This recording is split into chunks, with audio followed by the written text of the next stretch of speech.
పవన్ గారి comedy timing గురించి చెప్పుకోవాలి. ఎందుకంటే మీరు అన్నట్టు చాలా రోజుల తర్వాత పవన్ గారి కామెడీని ఎంజాయ్ చేస్తున్నారు ఫ్యాన్స్ అంతా థియేటర్స్‌లో.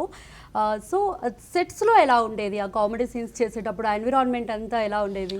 మీరు మా మేకింగ్ వీడియోస్ చూస్తే మీకు అర్థమైపోద్ది. ఆయన మా సెట్స్‌లో ఎప్పుడు నవ్వుతూనే ఉంటారు. బేసిక్‌గా వెరీ జాయ్‌ఫుల్, దాన్నేమంటారు, వెరీ సెన్స్ ఆఫ్ హ్యూమర్ ఉండి, తన మీద తాను కూడా ఈజీగా జోక్స్ తీసుకునే ఒక సింపుల్ మిడిల్ క్లాస్ పర్సన్ అండి పవన్ కళ్యాణ్ గారు. యెస్. తనకున్న ఈ స్టార్డమ్ తర్వాత తనకున్న ఒక సామాజిక స్పృహ, ఒక జాతీయతావాదంలో ఆయన ఈ మిడిల్ క్లాస్ పవన్ కళ్యాణ్ నుంచి ఒక నాయకుడిగా ఒక ప్రయాణం ఎక్కడికో వెళ్ళిపోయి ఒక గంభీరత్వం, బాధ్యతలు, బరువులు ఇవన్నీ మనకు కనబడతాయి ఇప్పుడు ఆయనలో. బట్ ఎప్పుడైతే మా సెట్స్లోకి వచ్చారో, సహజంగానే మా సినిమా కొంచెం ఎంటర్టైనింగ్గా ఉంటుంది కాబట్టి ఆ డైలాగులు అవి చూసినప్పుడు ఆయన ముందు నవ్వేసుకునేవాళ్ళు. చిన్న డైలాగులు నవ్వేసేవాళ్ళు. ఓపెనింగ్ సీఎం గారి చీఫ్ సెక్రటరీ వచ్చి నాకు సహాయం కావాలి అన్నప్పుడు ప్రభాసిని అంటాడు, ఈ మధ్య దానికి అంకితమయ్యారండి, ఓ సరదా లేదు, సందడి లేదు, సమయం అంతకన్నా లేదని ఆయన చూసేసి నవ్వేసుకునేవాళ్ళు.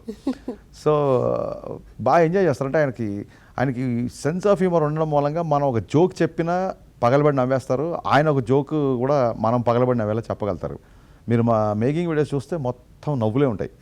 చూసేవాళ్ళకి మేమేదో ఒక జంధ్యాల గారి సినిమా చేస్తున్నాం అనుకుంటారు. అలా ఉంటుంది యాక్చువల్గా. అండ్ హీరోయిన్స్ అసలు మాకు శ్రీలీలతో చాలా చాలా క్యూట్గా ఉంది. వాళ్ళిద్దరి మధ్య జరిగే కాన్వర్జేషన్స్ కానీ, ఆ సీన్స్ కానీ చాలా క్యూట్గా ఉంది. అట్ ద సేమ్ టైం రాశి ఖన్నాను కూడా ఇదివరకు ఈ క్యారెక్టర్లో ఎప్పుడు చూడలేదు ఇలాగా.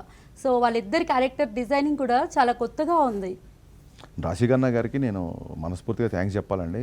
నాకు లాస్ట్ మినిట్లో యాక్చువల్గా షూటింగ్ స్టార్ట్ అయిపోయిన తర్వాత షూటింగ్ చేసుకుంటూ వెళ్తున్నాము, ఆ క్యారెక్టర్ ఎవరేస్తే బాగుంటుంది ఏదో అనుకుంటున్నాం. టక్కన మా కోడేటర్ వచ్చేసి, బాబీ వచ్చి, సార్ మనం ఒక 2 రోజుల్లో సెకండ్ హీరోయిన్ అమ్మాయి ఆ పోర్షన్ స్టార్ట్ చేయాలి అనగానే ఒక్కసారి నాకు టెన్షన్ వచ్చేసింది. టక్కని రాశి ఖన్నాకు ఫోన్ చేసి రాశి టైం లేదు, నేను జూమ్లోకి వచ్చి చెప్పనా అంటే, లేదు నేను వచ్చేస్తున్నాను, ఐ డూ ఇట్ అని she just did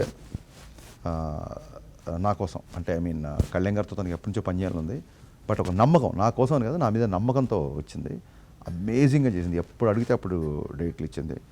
and at the same time Leela కూడా ఎప్పుడు శ్రీలీల మోర్ దెన్ బిజీగా ఉంది యాక్చువల్గా. ఎందుకంటే తను హిందీ సినిమా ఒకటి చేస్తుంది. సో ఆ ట్రావెల్, ఈవెన్ రాశి కూడా హిందీలో సినిమా చేస్తుంది. ఇప్పుడు సంక్రాంతికి వస్తున్నాం, హిందీలో చేస్తుంది రాశి.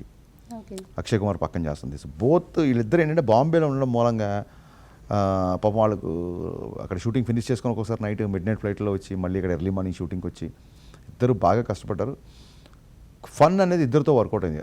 ఇప్పుడు మీరు ట్రైలర్లో చూసినట్టు సంతోషంగా ఉండడం అంటే మన జీవితాన్ని మనం ఇష్టపడటం, మన జీవితాన్ని మనం లైక్ చేయడం, మన జీవితానికి ఎవడో లైక్లు కొట్టడం కదా. ఆ సీన్ రాశి ఖన్నా చేసిన పర్ఫార్మెన్స్, కళ్యాణ్ గారి డైలాగ్ చెప్తుంటే, అలాగే బిగినింగ్ ఒక బ్రేకప్ అయిపోయిన అమ్మాయి ఒక చిన్న దిగుల్లో ఉంటే కళ్యాణ్ గారు ఆ షెల్ బ్రేక్ చేసే సీన్స్, అవన్నీ రాశి ఖన్నా చాలా అలా వెళ్తూ మీరు కథలో సినిమా చూస్తే మీకు అర్థం అవుద్ది ట్విస్ట్ ఏంటనేది. అలాగే సెకండ్ హాఫ్లో లీలా గారు ఒక రేడియో జాకీగా ఉంటూ, లీలా గలగల విత్ లీలా అమ్మాయి ప్రోగ్రామ్ పేరు. సో అలా గలగలగల మాట్లాడే అమ్మాయికి అలాంటి ఒక చిన్న పెయిన్ అన్యాయం ఇవన్నీ క్యారెక్టరేషన్లో నుంచి వచ్చాయి సహజంగా కాబట్టి బాగా పండాయి. రియల్ లైఫ్ లో కూడా ఈ డైలాగ్స్ అన్ని ఇంపాక్ట్ అవుతాయి, అందరికీ కూడా చాలా మంది కనెక్ట్ అవుతారు. అండ్ దాన్ని మారే అవకాశం కూడా ఉంది. ఎందుకు మన ఇంట్లో పేరెంట్స్ అంటుంటారండి, ఫోన్ మన చేతిలో ఉండాలి కానీ మనం ఫోన్ చేతిలో ఉండకూడదు అనే డైలాగ్ కళ్యాణ్ గారు చెప్పగానే థియేటర్లో క్లాప్స్.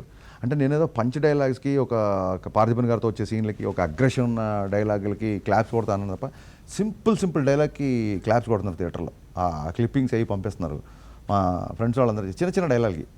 అది నిజంగా రియల్ లైఫ్కి కనెక్ట్ అయ్యేలా ఉన్నాయి. సింపుల్, అందుకే మాటలు అని ఉంటారు, డైలాగ్స్ ఉండవు. సో ఆ విషయంలో నిజంగా గ్రేట్ఫుల్ టు గాడ్.